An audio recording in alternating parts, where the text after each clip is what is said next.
সকাল থেকেই অঝোরে বৃষ্টি পড়ে চলেছে। বিকেল হলেও যখন বৃষ্টি থামল না, তখন চিন্তায় পড়ে গেল কুশল। বারবার জানালার বাইরে দেখতে লাগলো সে। কুশলের আনমনা ভাব দেখে মা ওকে বলল, কিরে, সারাক্ষণ জানলার দিকে তাকিয়ে আছিস যে? বৃষ্টি থামবে কিনা ভাবছিস? ও আজ থামবে না। এরম বলো না মা, বৃষ্টি না কমলে যে মোহন দাদুর কাছে যাওয়াটাই হবে না। আমি জানি আজকে বৃষ্টির দিনে মোহন দাদু একটা দারুণ গল্প বলবে। উফ, কখন যে কমবে। বৃষ্টিটা একটু কমতেই ছাতা নিয়ে বেরিয়ে পড়ল কুশল। মোহন দাদুর আসরে প্রতিদিনের মতোই এই বৃষ্টিতেও বেশ ভিড় জমেছে। কেউ ছাতা নিয়ে, আবার কেউ কেউ তো ভিজেও চলে এসেছে। তাহলে বৃষ্টির দিনেও তোরা গল্প শুনতে ঠিক চলে এলি বাছারা। তবে ভিজে আসাটা ঠিক নয়। যারা এসেছিস ওই বারান্দায় গামছা ঝুলছে, যা গিয়ে ভালো করে মুছে আয়। আর তারপর আমার ঘরে গিয়ে জামা কাপড় ছেড়ে নে। ওখানে আমার নাতির জামা আছে অনেকগুলো, শহর থেকে আসে তো মাঝে মাঝে, তখন রেখে যায়। যা যা যা, আর দেরি করিস না। এই ভেজা জামায় থাকলে কিন্তু আমি গল্প বলবো না, এই বলে দিলুম। হ্যাঁ, সেই মতোই কয়েকজন ছেলে তাদের ভেজা জামা ছেড়ে এলো ঘরে গিয়ে। তারপর মোহন দাদু বলল, তাহলে বল, আজ কি গল্প শুনবি? ডাইনি, পেতনি, মামদো, মেছো নাকি? দাদু, আজ একটা পেতনির গল্প বলো না। সবাই এক সুরে বলল, হ্যাঁ দাদু, আজকে পেতনি হোক। দারুণ দারুণ। বেশ, তবে আজ তোদের একটা বাঁশ বাগানের গল্প বলি। আচ্ছা, তোরা বাঁশ বাগানে কখনো গিয়েছিস? এই গাঁয়েও তো আছে। বল্টু বলল, না দাদু, মা বলে ওখানে ভূত আছে। ভূত না রে, পেতনি। বাঁশ বাগানে পেতনি থাকে জানবি। এ গাঁয়েও হয়তো আছে, তবে আমি কখনো দেখিনি বা শুনিনি। সবাই দিব্যি ওখান দিয়ে যাওয়া আসা করে। তবে আজ যেই গল্পটা বলবো সেটা অন্য এক গ্রামের বাঁশ বাগানের গল্প। ওখানে একটা পেতনি থাকতো। আর প্রথম থেকেই বলি, তাহলে শোন। কলেজের ছুটিতে প্রসূন তার গ্রামের বাড়ি খেজুরপুরে গিয়েছিল কিছুদিনের জন্য। প্রথম দিন পৌঁছতেই তার বেশ রাত হয়ে গিয়েছিল, কারণ ট্রেনটা দেরি করে এসেছিল। রাত 8:05 যখন খেজুরপুর স্টেশনে পৌঁছায়, তখনই স্টেশন প্রায় ফাঁকা। গ্রামে ঢুকে একটাও ঠেলা গাড়ি বা গরুর গাড়ি সে পায় না বাড়ি যাওয়ার জন্য। অগত্যা হেঁটে হেঁটেই যেতে হয় তাকে প্রায় 4 কিলোমিটার পথ। অসম্ভব নিস্তব্ধ ছিল চারপাশের পরিবেশ। গ্রামের লাল মেঠো রাস্তায় একটাও লোক ছিল না তখন, আর তেমনই অন্ধকারে ঢেকেছিল চারিদিক। গ্রামের রাস্তায় একটাও আলো জ্বলছিল না। প্রসূন টর্চের আলোটা সামনের দিকে ফেলে এগিয়ে চলেছিল। কেমন যেন গা ছমছমে একটা পরিবেশ। প্রসূন খালি ভাবছিল কখন বাড়ি পৌঁছবে। গ্রামের স্টেশন থেকে সামনের দিকে কিছুটা এগিয়ে আসতেই একটা বাঁশ বাগান ছিল। সেখান দিয়ে যাওয়ার সময় হঠাৎই কেমন একটা বিশ্রী কান্নার শব্দ শুনতে পায় প্রসূন।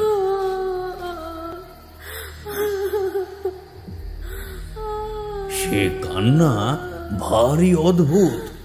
সে বোঝার চেষ্টা করে কোথা থেকে আসছে শব্দটা, তবে বুঝে উঠতে পারে না। হঠাৎই কান্নাটা থেমেও যায় আবার। তখন মনের ভুল ভেবেই বিষয়টাকে উড়িয়ে দেয় সে। বাড়ি ফিরে নানা কাজের ব্যস্ততায় একসময় ভুলেও যায় সেই বাঁশবাগানের কান্না। তাই মা বাবাকেও কিছুই জানায় না। পরের দিন সন্ধ্যাবেলায় পাশের গ্রামের এক বন্ধুর বাড়িতে নিমন্ত্রণ খেয়ে ফিরছিল সে। আবার সেই বাঁশবাগানের রাস্তা দিয়ে হঠাৎই একটা খসখস শব্দ শুনে দাঁড়িয়ে যায় সে, যেন বাঁশবাগানের মধ্যে কেউ চলাফেরা করছে। তবে টর্চের আলোটা ফেলে দেখে কিছুই ছিল না সেখানে। আবার টর্চটা রাস্তার দিকে ঘুরিয়ে এগিয়ে যেতে থাকে সে। তবে আবারও বাঁশবাগানের আর এক পাশ থেকে খসখস চলাফেরার শব্দ আসতে থাকে। একইভাবে টর্চটা ঘুরিয়ে সেদিকে ভালো করে দেখে নেয় সে, তবে কোথাও কেউই ছিল না। এবার একটু আশ্চর্য হয় প্রসূন, তবে বিষয়টা আমল না দিয়ে আবার সামনের দিকেই এগিয়ে যেতে থাকে। এমন সময় আবার আগের দিনের সেই অদ্ভুত কান্না প্রতিধ্বনিত হতে শুরু করে সারা বাঁশবাগান জুড়ে। নড়ে ওঠে প্রসূন। সেই কান্না যেন কান্না নয়, কারোর ঘুমানোর শব্দ। সেই কান্না যেন কথা বলছে, তবে কি বলছে সে বোঝা যায় না। শুধু কান্নার সুর শুনলেই বোঝা যায় এ এক আর্তনাদ। ভয়ে হাড় হিম হয়ে যায় প্রসূনের। টর্চের আলো ফেলে চারপাশটা ঘুরে সে দেখতে থাকে। কিছুক্ষণে সেই গোয়ানি কান্না বন্ধ হয়ে যায়। প্রসূন এক ছুটে সেখান থেকে বেরিয়ে যায়। সেদিন বাড়ি গিয়ে কিছুতেই যেন ভুলতে পারছিল না সে সেই ভয়ঙ্কর ঘটনা। রাতে ঘুমোতেও পারে না। চোখ বুঝলেই কানে যেন ভেসে আসতে থাকে সেই কান্নার শব্দ।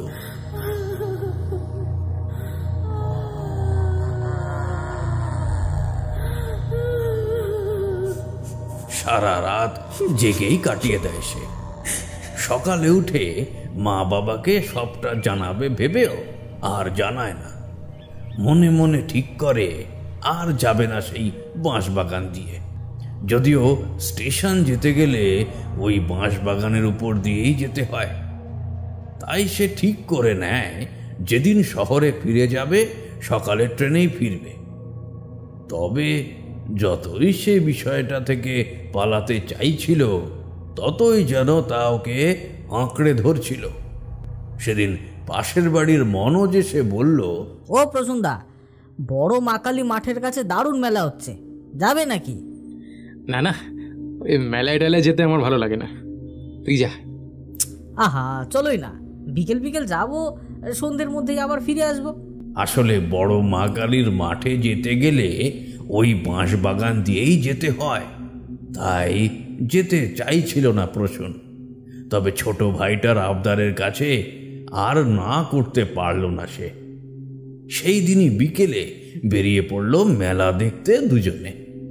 তবে মেলা ঘুরে যখন ওরা বেরোলো তখন 7:30 বাজে প্রায়। প্রসূনের যেন বুক কাঁপছিল এই ভেবে যে সেই বাঁশবাগান দিয়েই আবার বাড়ি তাকে ফিরতে হবে। অনেকটা দেরি হয়ে গেল রে মনু, ঠেলা গাড়িটাও নেই, সেই হেঁটেই যেতে হবে এতটা রাস্তা। এ তাড়াতাড়ি পা চালা। কি এমন দেরি হয়েছে গো? তুমি নাকি শহরে থাকো এখন? ওখানে তো এখন সবে সন্ধে। প্রসূন কিছু বলল না, তাড়াতাড়ি হাঁটতে লাগলো। হাঁটতে হাঁটতে এলো সেই বাঁশবাগান, আর সেখানে পা রাখা মাত্রই আবার তার কানে ভেসে এলো সেই গোয়ানির কান্না। মনোজকে সে বলল, এই মনু, কিছু শুনতে পাচ্ছিস? কি? কই কিছু না তো। সে কি রে, একটা বিশ্রী চাপা গোঙানোর মতো কান্নার শব্দ পাচ্ছিস না? কি বলছো সব দাদা? শুনেই তো ভয় লাগছে। তবে আমি তো কিছুই শুনতে পাচ্ছি না। ওরে বাবা, তাড়াতাড়ি চলো এখান থেকে। বাঁশবাগানটা পার করতে সময় লাগে 2 মিনিট। সেদিন সেই 2 মিনিটই যেন 2 ঘন্টার মতো লাগছিল ওদের কাছে। তাড়াতাড়ি পা চালিয়ে হাঁটছিল ওরা, তাও যেন শেষই হচ্ছিল না সেই রাস্তা। ওদিকে কান্নাটা আর শোনা যাচ্ছিল না। তবে বাঁশবাগানের ভিতর থেকে সেই খসখস চলাফেরার শব্দ পাচ্ছিল প্রচুর। মনোজকে সেটা আর বলেনি। আমরা তো 10 মিনিট ধরে হেঁটে চলেছি দাদা, বাঁশবাগান তো যেন শেষই হচ্ছে না। কই এতটা রাস্তা তো ছিল না, মাত্র 2-3 মিনিট লাগতো তাহলে। হ্যাঁ রে, আমিও তো সেটাই ভাবছি রে মনু। এই বাঁশবাগানের 2 পাশ থেকে কেমন যেন একটা খসখস একটা শব্দ আসছে। যেন কেউ হাঁটছে মনে হচ্ছে, তবে টর্চ ফেললে তো কিছুই দেখতে পাচ্ছি না। তবে এখানে কেউ একটা আছে, কেউ তো আছেই, যে কখনো কাঁদছে আবার কখনো খসখস শব্দ করে জানান দিচ্ছে তার উপস্থিতি। মনোজ ভয় কাঁপছিল কথাগুলো শুনে। এবার বলল, তবে দাদা এই কান্নার শব্দ বা চলার শব্দ কিছুই তো আমি শুনতে পাচ্ছি না। শুধু তুমি কেন শুনতে পাচ্ছ বলো তো? আমার না খুব ভয় লাগছে দাদা। আমরা কি তবে আটকে গেলাম এখানে? এ তো সেই একই জায়গায় আছি বলে মনে হচ্ছে। আমারও তাই মনে হচ্ছে রে।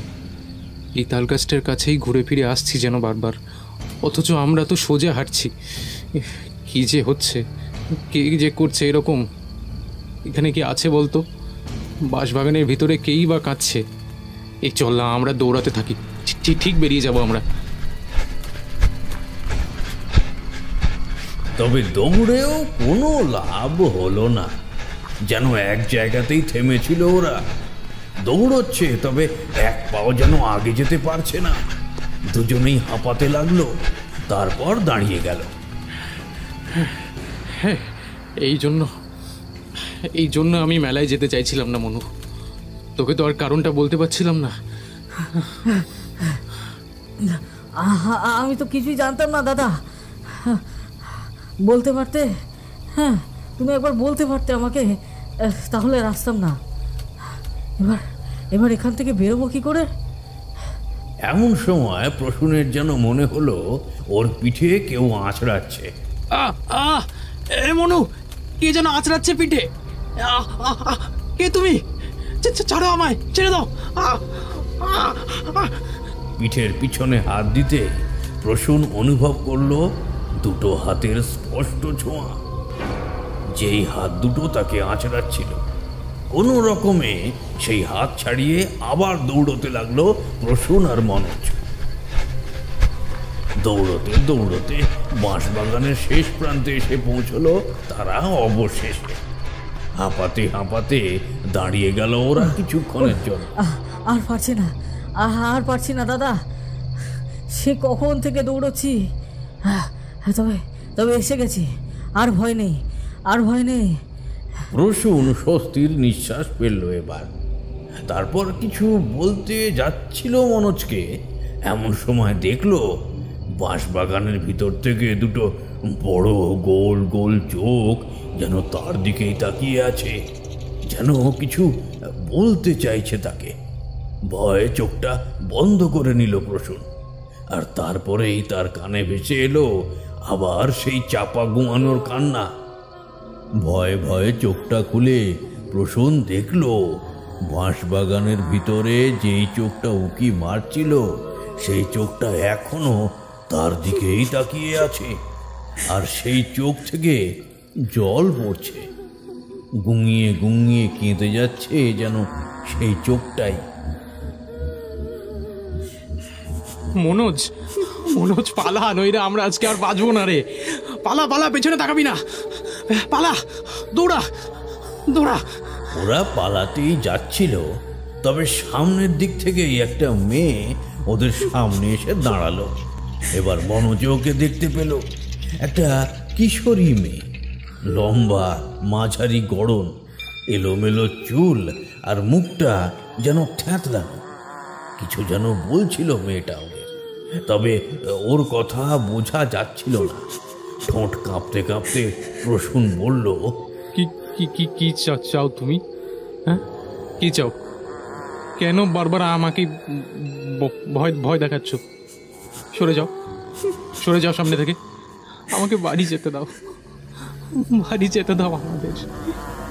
মেয়েটা হাত জোড় করে যেন কিছু চাইছিল, আর মুখে গোয়াতে গোয়াতে কি যেন বলছিল বারবার।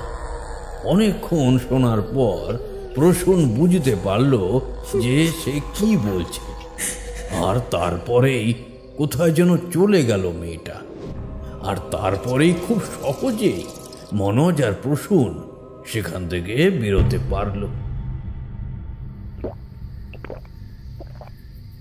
বাড়িতে গিয়ে এক গ্লাস জল খেয়ে চেয়ারে বসে পড়ল প্রসূন। তার মা আসতেই মাকে বলল, মা, এই গ্রামের বাঁশবাগানের গল্পটা কি গো? ওখানে কি কোনো ঘটনা হয়েছিল কখনো? মানে কেউ আত্মহত্যা করেছিল বা কোনো অপমৃত্যু? না, এমন কিছু তো শুনিনি কখনো। কিন্তু কেন বলতো? আর তোকে এত বিধ্বস্তই বা দেখাচ্ছে কেন? কি হয়েছে তোর? মাকে সব ঘটনা বলল প্রসূন। সব শুনে ওর মা বলল, নিশ্চয়ই মেয়েটা অপঘাতে মারা গেছে, তাই ওর আত্মা ওভাবে। তবে আমরা তো কতবার ওখান দিয়ে গেছি, সবাই তো যায়, কেউ তো কিছু দেখেনি। তবে তুই কেন? মা, ও কি বলছিল আমি এবারে বুঝেছি। মুক্তি, ও মুক্তি চায় মা, সেটাই গোঙাতে গোঙাতে বলছিল আমাদের। তবে পরিষ্কার বলল না কেন? এই সব ঝামেলায় পড়িস না বাবা, এই তো কদিন পর শহরে ফিরে যাবি, বেকার কি প্রয়োজন? না মা, ওর বিষয়ে সবটা না জেনে আমি কোথাও যাব না। মনোজকে বলছি কোনো একটা তান্ত্রিকের খোঁজ করতে। পরের দিনই মনোজকে বলে সেই গ্রামের শ্মশানের কাছে এক তান্ত্রিকের বাড়ি গেল তারা। তান্ত্রিক ওদের দেখেই বলল, ভূত তাড়াতে এসেছিস? তবে কিন্তু ভূত নয়, পেতনি, বাঁশবাগানের পেতনি। বাবা, আপনি জানলেন কি করে? আমি তো সবই জানি বাছা। ওই পেতনি তোকে অনেক দিন ধরেই বলার চেষ্টা করছে ওর যন্ত্রণার কথা, তবে তুই শুনতে চাসনি। ঠিক যেমন কেউ শুনতে চায় না ওর কথা, তবে অবশেষে তুই শুনলি। আমি কালই ওকে দেখেছি বাবা, একটা বাচ্চা মেয়ে, 15-16 বছর বয়স হবে ওর। কে ও বাবা? কি হয়েছিল ওর? আমি সব জানতে চাই বাবা। তান্ত্রিক চোখ বন্ধ করে কিছুক্ষণ ধ্যান করল, তারপর চোখ খুলে বলল, ওই মেয়েটা বোবা, তাই ওর কথা তুই বুঝতে পারছিলিস না। আর ওর কান্নাও তাই এত অদ্ভুত। ওইভাবেই গঙিয়ে গঙিয়ে কাঁদে ও। ওর বাড়ি এই গ্রামের নদীর ধারে। মা বাবা মারা যাবার পর থেকে মামা মামির কাছেই থাকতো। মামি অত্যন্ত বদ, ওকে দিয়ে ঘরের সব কাজ করাতো। তবে ও শুধুই বোবা নয়, কালাও। তাই অর্ধেক কথা ও বুঝতে পারতো না। যেহেতু শুনতে পেত না, তাই ওকে কাজ করিয়েও যেন শান্তি পেত না ওর মামি। তবে মারবো ভেবেও মারতে পারতো না, কারণ ওর বাবার জমি বাড়ি সব ওই মেয়েটার নামে ছিল, যা 18 বছর বয়স হলে মেয়েটা পেত। আর ওর মামি ভেবেছিল তারপর মেয়েটাকে দিয়ে নিজেদের নামে সবটা করিয়ে নেবে। তবে একদিন ওর মামির এমন রাগ হলো যে এক মুহূর্তেই সম্পত্তির বিষয়টা ভুলেই গেল। একটা শিলনোড়া দিয়ে মেয়েটার মুখটা থেঁতলে দিল, তারপর মাথাটাও। মামি তার ছেলে আর স্বামী বাড়ি এলে তাদেরকে বলল কাজ করতে গিয়েই দুর্ঘটনা ঘটেছে। আর ওদের ভয় হয়েছিল কেউ জানলেই পুলিশ কেস হবে, তাই ওরা 3 জনে মিলে চুপি চুপি রাতের আঁধারে লাশটাকে ওই বাঁশ বাগানে নিয়ে এসে পুঁতে দিয়ে চলে যায়। এরপর ওই বোবা মেয়েটার আত্মা প্রতিশোধের জন্য ছটফট করতে থাকে। আর কিছুদিনের মধ্যেই ওর মামিকে ও ঘাড় মুটকে নিজের হাতে মেরে ফেলে। তারপর থেকে ও শুধুই চেয়েছে ওর মামির আসল রূপটা ওর মামা জানুক, আর ওকে কেউ চিরতরে মুক্ত করে দিক। তোর আগেও অনেককেই ও চেষ্টা করেছে বলতে, তবে একবার ওই মেয়েটাকে দেখে নিলেই সবাই ভয়ে পালিয়ে যায়, কেউ এগোয় না। তবে তুই প্রথম ব্যক্তি যে ওকে নিয়ে এতটা ভেবেছিস, আমার কাছে এসেছিস।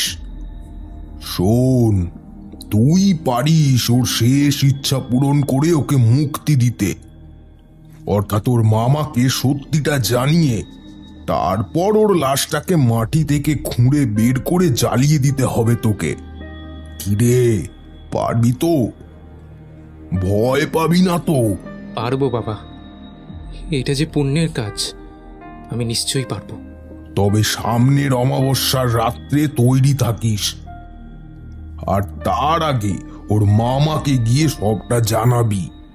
রসুন তান্ত্রিকের কথা মতো একদিন মেয়েটার বাড়িতে গিয়ে ওর মামাকে সত্যিটা জানায়, আর তারপর সামনের অমাবস্যার রাতে মনোজকে নিয়ে বাঁশবাগানে যায় মেয়েটার লাশ জ্বালানোর জন্য।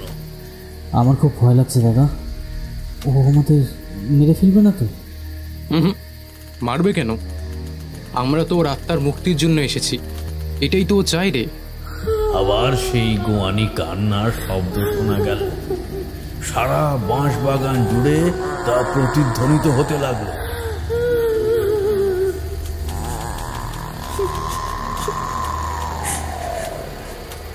আর তারপর দেখা গেল আবার সেই অশ্রু ভরা চোখ। দুজনেই ওদিক থেকে মুখটা ফিরিয়ে নিল।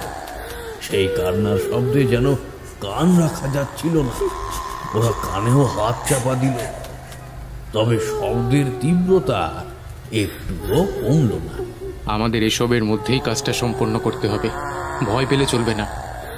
তান্ত্রিক বলেছিল যেখানে কোদাল ঠেকালে মাটি লাল হয়ে যাবে, ওখানেই পোতা আছে লাশটা। চল খুঁজি। অনেক খুঁজে অবশেষে সেই জায়গাটা পাওয়া গেল। মাটির তলা থেকে বোবা মেয়েটার কঙ্কাল সার লাশটা বের করে রসুন জ্বালিয়ে দিল সেটা।